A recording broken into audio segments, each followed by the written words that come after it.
Good afternoon, everyone. My name is Steven Smeltz. This is a stakeholder meeting for the Class 6 rulemaking, docket number 241000246. This presentation is being recorded and it's going to be made available on the ECMC website, and then the presentation will be uploaded to the docket so you can go back and review this at your leisure. We've had about 16 people trickle in.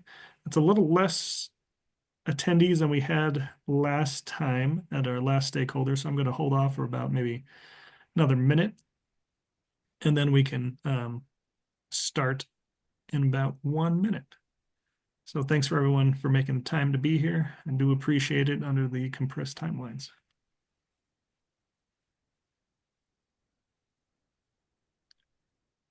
And I'll let you know when maybe you should go ahead, Mark. I'll just keep an eye on the attendees list, but I want to give everybody just a little extra time since it's kind of late on a Friday before see if Okay, any stragglers. thanks. Yeah. All right, a couple more people trickled in. We have about 18 attendees. Going to hand it off to you, Mr. Seeley. I think this is maybe all we're going to get for today, but as I mentioned earlier, this is going to be recorded and uploaded, so everyone will have access to it. Okay, All right.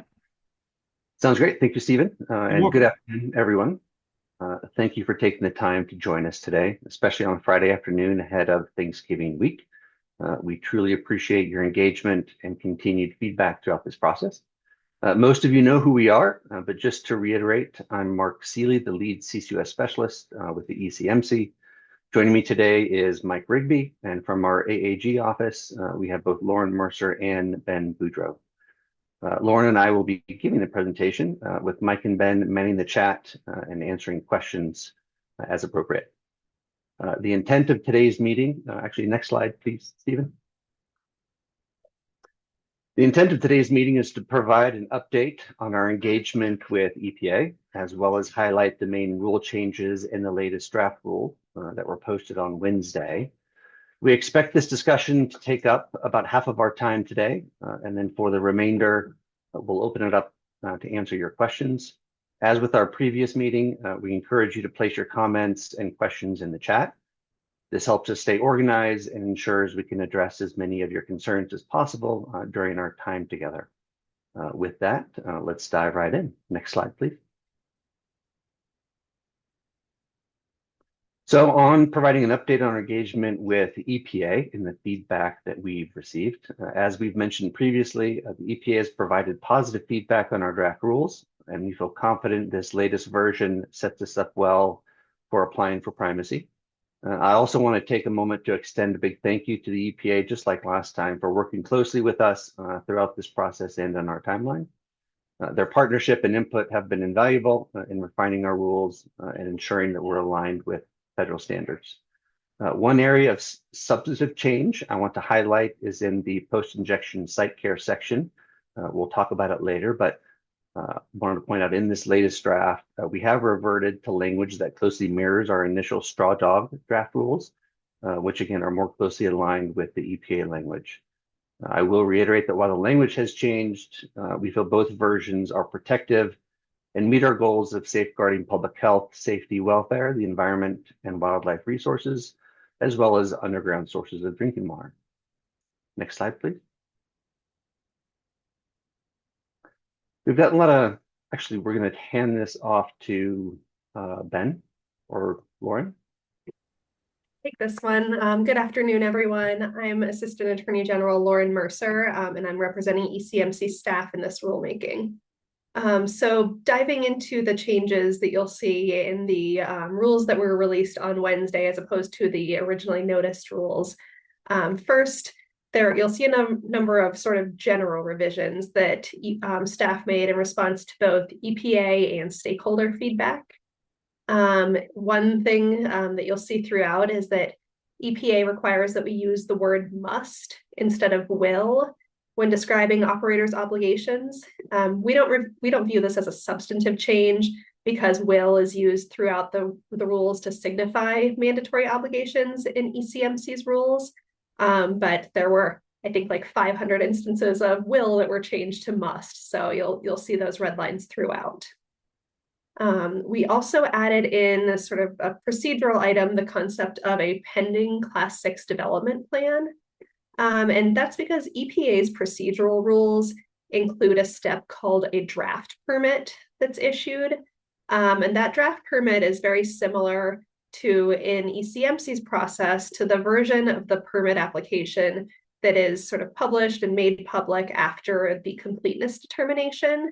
There was a little bit of misunderstanding of that process with EPA. So we created a defined term for pending Class 6 development plan, just to make ECMC's process more understandable to the EPA. So it's not actually, again, a substantive change there. It's just really terminology. We also made a number of changes in response to the stakeholder feedback we got, that we needed to clean things up to align more closely with the cumulative impacts rulemaking. You'll see those mostly in Rule 1406 around things like public comment and notice. And there's also some sort of miscellaneous cleanup throughout the draft. Next slide, please. So Rule 201, you'll see some changes, and actually I should sort of back up and just say our goal here isn't to go through every single change in the red line.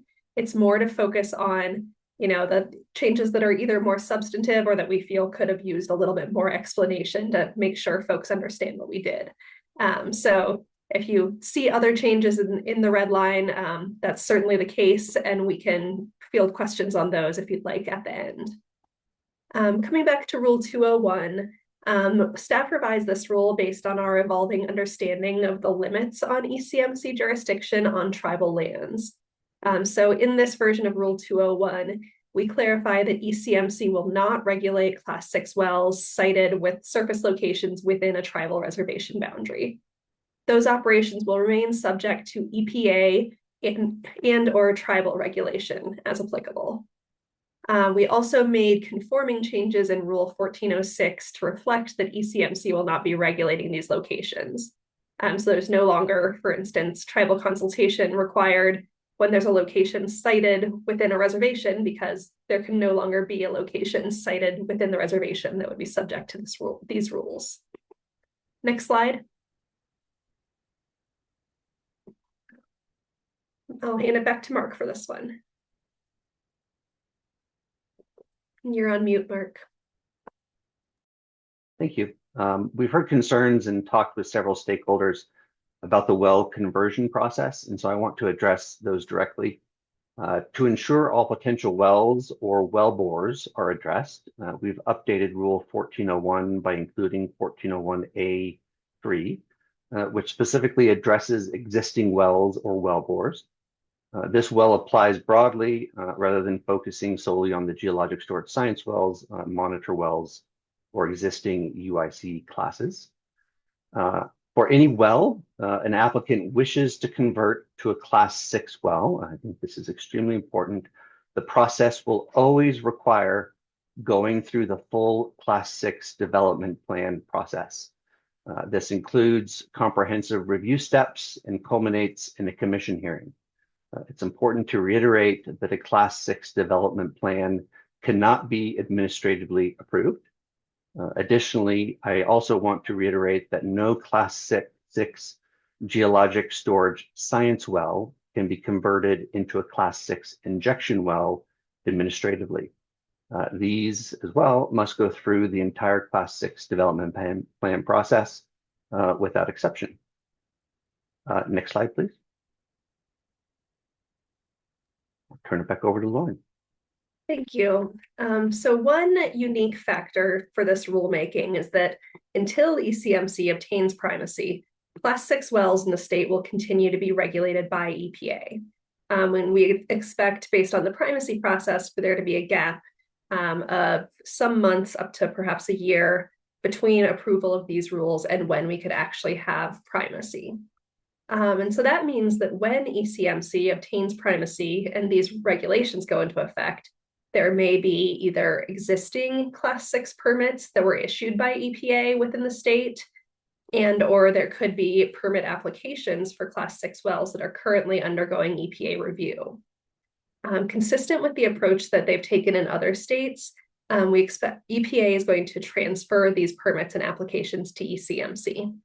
So staff added some language to 1401 to try to clarify how those kinds of permits will be handled. We clarified that issued Class 6 permits, so projects that already have a permit in hand from EPA, will be subject to the prospective requirements of these rules, such as monitoring and reporting requirements, post-injection site care, all of those items. However, operators with valid permits will not have to redo the permitting process that they already completed with EPA. For permit applications that are in the middle of EPA's process, ECMC will work with EPA and the operator to transition those in an expedient manner and avoid redoing work that EPA has already done, while at the same time ensuring a thorough review consistent with Colorado's policy and legal requirements. And both of those items have a little bit more detail in the revised statement of basis and purpose. Next slide. So for Rule 1410, staff received a lot of input, but here we deferred making any substantive changes to the draft rule at this point. Just given the range of feedback that we received, staff believes this is a more appropriate issue to work through at the commission hearing level. So we invite parties to continue bringing forward their good ideas on how to make this rule better at the commission level. We did make a change, as you can see on the slide here, to how the mitigation hierarchy is articulated, just to be consistent with the cumulative impacts rulemaking and the notion that the commission's rules require operators to first avoid adverse impacts, then minimize what can't be avoided, and finally mitigate what can't be avoided or minimized. On the subject of disproportionately impacted communities in particular, I'd also like to flag that a number of stakeholders argued in their pre-hearing statements that the community liaison should be involved in the Class 6 permitting process. And staff agrees with that 100%. The notice rules actually already contemplated involving the community liaisons by incorporating several rules from the 300 series into the Class 6 permitting process, where those 300 series already require the community liaison to be involved. We realized based on the feedback that we heard that that wasn't clear, which is understandable when you're cross-referencing between rule sets. So the statement of basis and purpose contains new language addressing how the community liaisons are involved in the Class 6 rules. Next slide. Thank you. We also made two clarifying changes to Rule 1411, which provides the minimum siting criteria for Class 6 wells. First, we added a provision to make explicit the statutory requirement that an operator must obtain surface owner consent for siting surface facilities. A surface use agreement was already required in the permitting rule, but we determined it was appropriate to list it separately here as a siting criterion, given the importance of this legislative requirement. Second, the staff revised the language around the 2,000-foot setback to refer to a commercial building unit instead of just using the term building unit. This change brings the rule into line with the statutory language, which uses the term, quote, commercial building.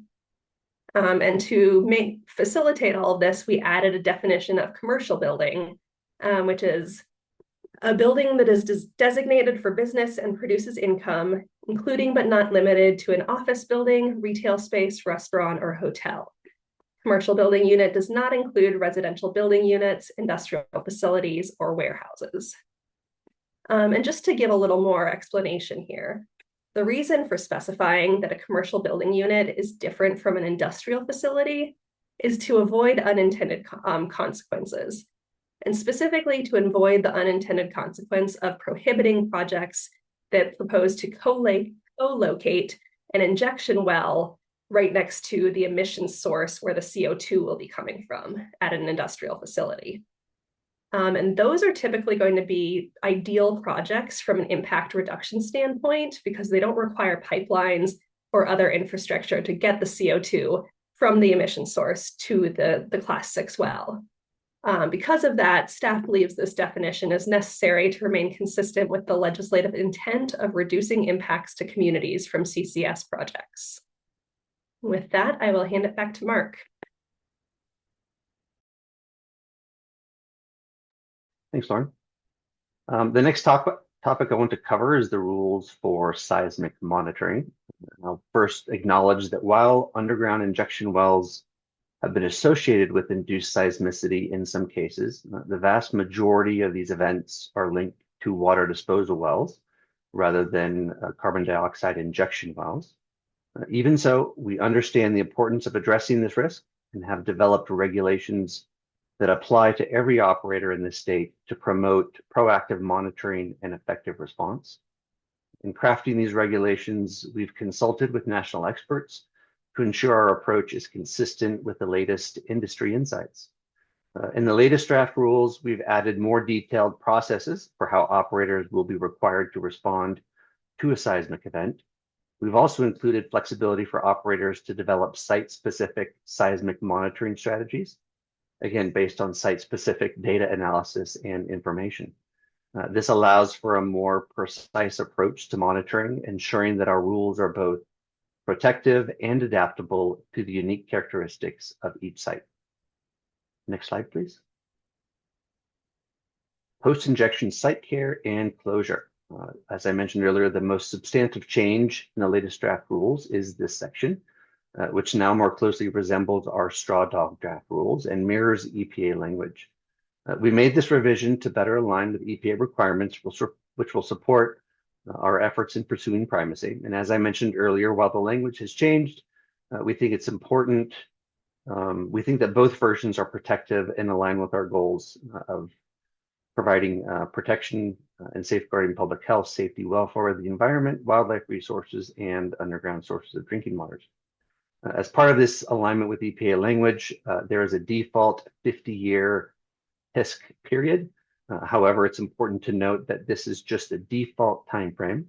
Operators can request approval for an alternative timeframe based upon a technical demonstration of their project. Given the site-specific nature of many of these projects, I think it's fair to expect that most operators will pursue this option. Lastly, I want to clarify that the 1400 rules do not address the minimum timeline for site closure, liability transfer, or long-term site stewardship by the state. These issues are more appropriately handled through legislation. Next slide, please. Carbon dioxide flow lines are not regulated by PHMSA, so it's important that we have the proper safeguards in place for the state to help shape the right approach. Again, we've engaged in discussions with other states and industry leaders to ensure our rules reflect the best practices and provide the necessary protections. In the previous draft rules, we included most of Rule 1104, but not all parts of that rule are really applicable to Class 6 projects. So to clarify, we've specified the requirements for a leak detection and monitoring plan, while also adding flexibility in the monitoring and leak detection approach. We believe this flexibility will allow operators to implement carbon dioxide specific strategies that are better suited to the unique characteristics of carbon dioxide flow lines. And with that, that is the formal content that we had prepared. We are now prepared to move to your questions. So I see that some have already been input into the chat. If you have any more, please take this time and put it in, and we will start to address them as appropriate. Thanks again. Thanks, Mark. My name is Ben Boudreau. I'm the Assistant Attorney General representing ECMC. We'll start at the top with questions. The first came from Kate Burke on conversion of Class 2 to Class 6. Rule 1426, which addresses that conversion, says permitting under the 1400 series is only required where there is a risk to underground sources of drinking water. So it appears that there's an exception to when full permitting is required to transition a well to Class 6, if the director determines that there is no risk to underground sources of drinking Mike, I think you I want can to take this one, take that Ben. one. Sure. So this is less of it's not an exemption. It's more of criteria for when a class 2 project would be required to transition to a class 6 project. If it's determined it has to be converted to class 6, it would have to go through the full class 6 process. However, if it's determined that the active permit, the class 2 permit, is sufficient to protect underground sources of drinking water, it will not be converted to a class 6 project. So again, not really an exemption, more of a criteria.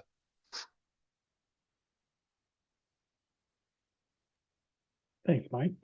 Moving on, Catherine Merlin wants us to talk a little bit about minimum time frames. She says minimum time to closure is different than the minimum storage time. Do you still believe that it's physically impossible to remove CO2 from these wells? For example, for enhanced oil recovery or other similar purposes? I can jump on this one too. I wouldn't say it's technically impossible. Depending on the specific project, it could be over time. If CO2 becomes mineralized, immobilized in formation, it could be impossible to remove it.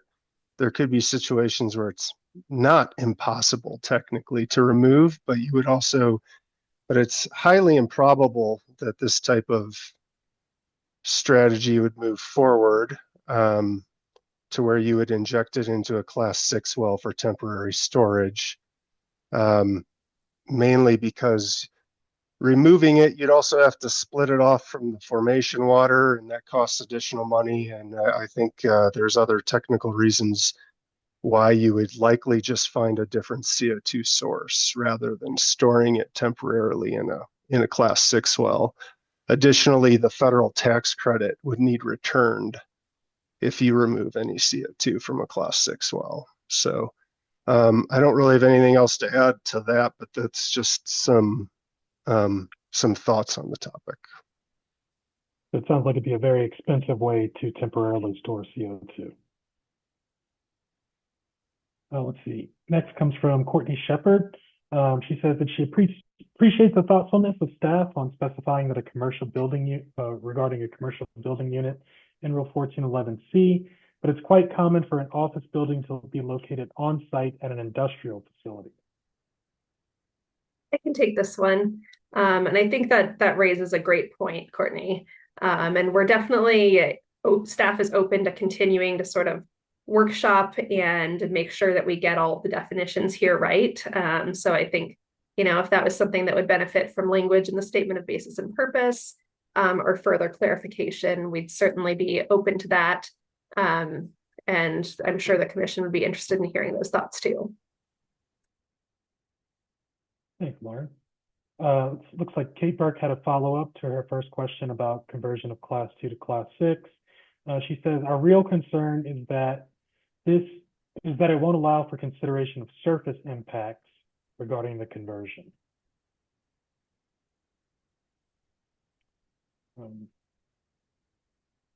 We appreciate that input, Kate. Thank you. Well, and I think I can address that a little bit in that during the conversion process, as it goes through, the full class 6 development process, the cumulative impacts analysis is going to need to be performed. And so I don't know if I'm not understanding your question correctly, but I think that would address it. Yes, if I could add just a little bit, I agree with Mark.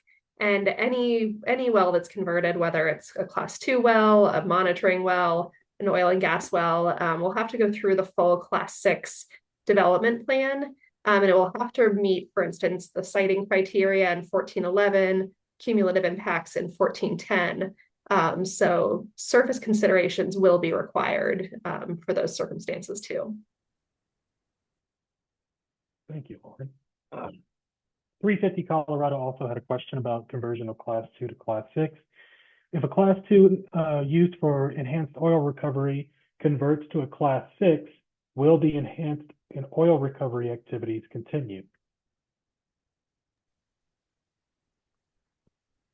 I can try to answer this. I mean, the short answer is this hasn't happened yet anywhere in the country. So the exact details of how Class 2 EOR would be expanded or converted to a Class 6 project hasn't fully been done even at the EPA level. But I would say likely not. If you're converting it to Class 6, you're converting it to a permanent storage project rather than an EOR. But I really don't have a good solid answer for that at this time. Okay. Courtney Shepard had a follow-up on the 1411C question. To avoid unintended consequences, it may make more sense to keep the term building unit in the rule and explain the intent in the statement of basis and purpose. That's an interesting point, Courtney. I think that's something we can take into consideration. Courtney had another question. Can Mike please explain that EPA does not permit temporary storage in UIC Class 6 wells? There seems to be a lot of confusion about this. Yeah, I mean, that builds on the point I was kind of making earlier, but essentially, I mean, these wells are meant for permanent storage and not intermittent storage. Thanks, Mike. Catherine Merlin had another question about minimum timelines. Can we add a minimum storage time to guarantee that these wells will be used to protect the climate, a belt and suspenders approach, if you already see it as infeasible? I think I can take that to say I think that's a point that would be great to raise with the commission. Staff isn't planning on doing another version of these rules before the hearing, especially with a big substantive change like that. So that is certainly something that the commission could consider doing. Thanks, Lauren. And yeah, just to follow up on that, there is a point at which staff sort of has to go ahead and submit things to the commission, and then it's a bit out of our hands. And I think we're pretty much at that point now. Kate Burke had a follow-up. Thank you. I misunderstood 1426 on this conversion point. You might look at clarifications to explain what Mike Rigby said in the rule language itself. For example, that the rule is about requiring conversion of a Class 2 to a Class 6, not a voluntary one. Thanks, Kate. That's very helpful. And always appreciate your input on how to make things more clear. So thank you, Kate. That's the last one I'm seeing on my screen. If anyone else had any questions or comments, now's the time. 350 Colorado. If a Class 2 is required to convert to protect drinking water, why would they stop enhanced oil recovery?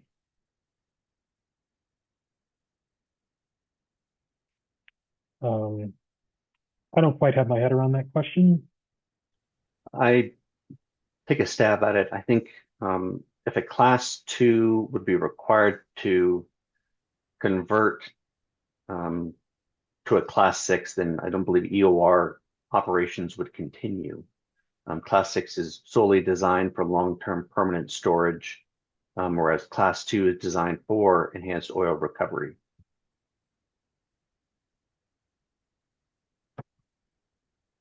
Thank you, Mark. Okay, we'll give everyone another minute. In the meantime, I want to say thank you to all of our stakeholders who have participated in this process. All of your input is so helpful to help us figure out where the gaps are and where we can do things better. And it also helps us get an idea of what the hearings might be like. So thank you all for the time and effort that you put into this. I know it's no small feat on your behalf.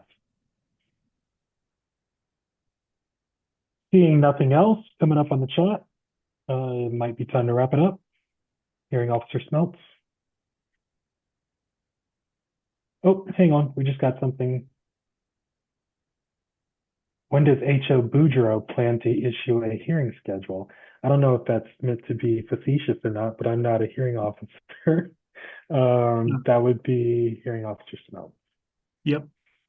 The plan is to issue the um, hearing schedule next week. The time allocations, generally speaking, yes, Ms. Shepherd, too many rulemakings. I think that's a sentiment at least most people can agree on at the moment.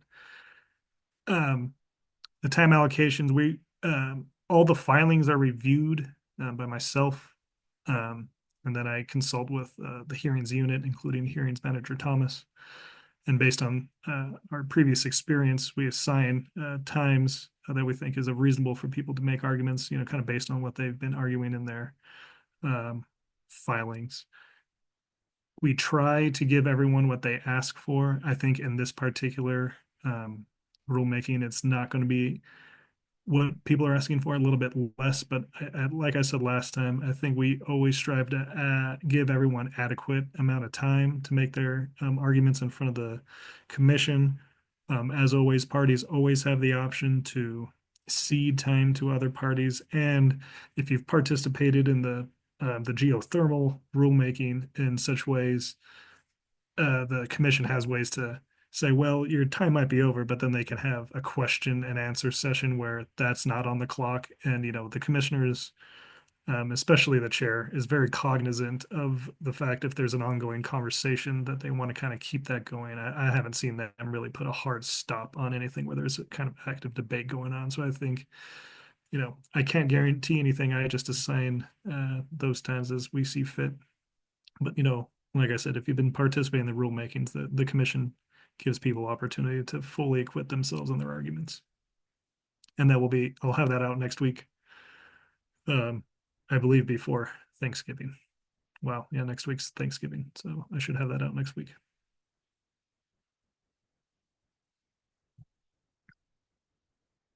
I don't see any other questions. This is going to be posted. The entire recording will be posted to the rulemaking page on ECMC's website, and this presentation itself will be uploaded into the e-filing docket.